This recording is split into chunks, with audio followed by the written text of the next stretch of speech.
সিদ্ধ করে এখন ছোট ছোট পিস করে কেটে নিলাম। দেখেন এরকম সাইজ করে কেটে নিতে হবে। এখন পানি দিয়ে ভালো করে ধুয়ে পরিষ্কার করে নিব।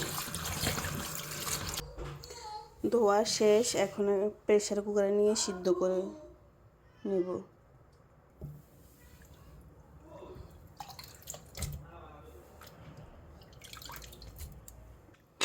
প্রেসার কুকারে ঢাকনা লাগিয়ে দিব।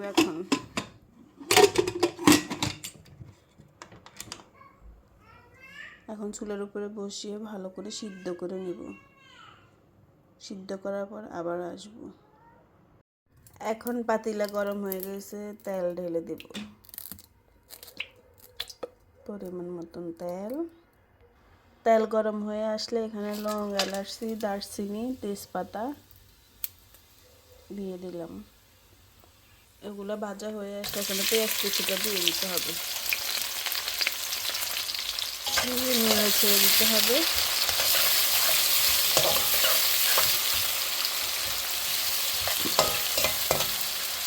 পেঁয়াজটা নরম হওয়ার জন্য হালকা লবণ দিয়ে দিতে হবে।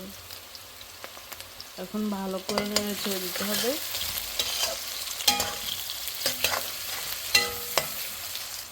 পেঁয়াজটা হালকা ব্রাউন কালার হয়ে আসছে, এখন দিয়ে দিব রসুন বাটা, পরিমাণ মতন আদা বাটা। এখন দিয়ে দিব 2 চা চামচ পরিমাণ জিরা গুঁড়ো।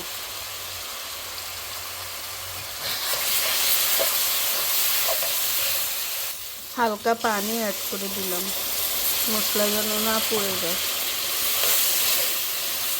এখন দিয়ে দিব ধনিয়া গুঁড়ো,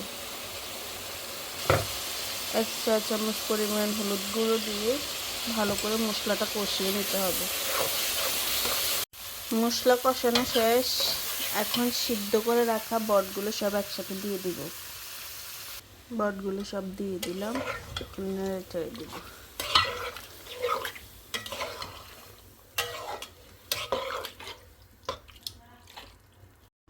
এখন ঢাকনা উল্টিয়ে দেখতে আমার বটগুলোর অবস্থা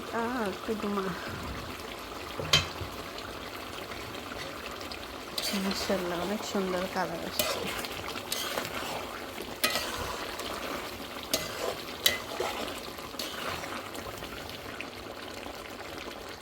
দুমালে একটু ভিডিও করাম যাবে।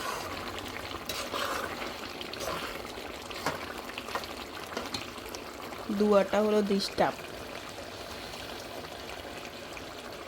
হালকা একটু সস দিয়ে দিব। মাংস কিংবা বট এগুলো পাকালে আমি টমেটো দিই না, দিলে হালকা একটু সস দিই, তাহলে হয় কি কালারটা ভালো আসে।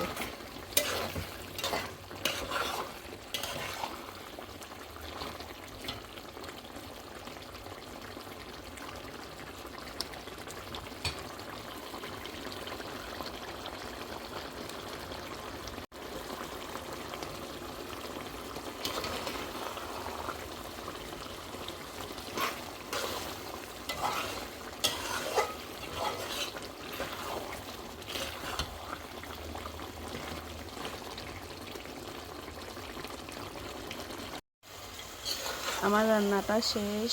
সবাই বলবেন কেমন হয়েছে রান্নাটা। সবাই ভালো থাকবেন, সুস্থ থাকবেন, আমাদের জন্য দোয়া করবেন। আল্লাহ হাফেজ।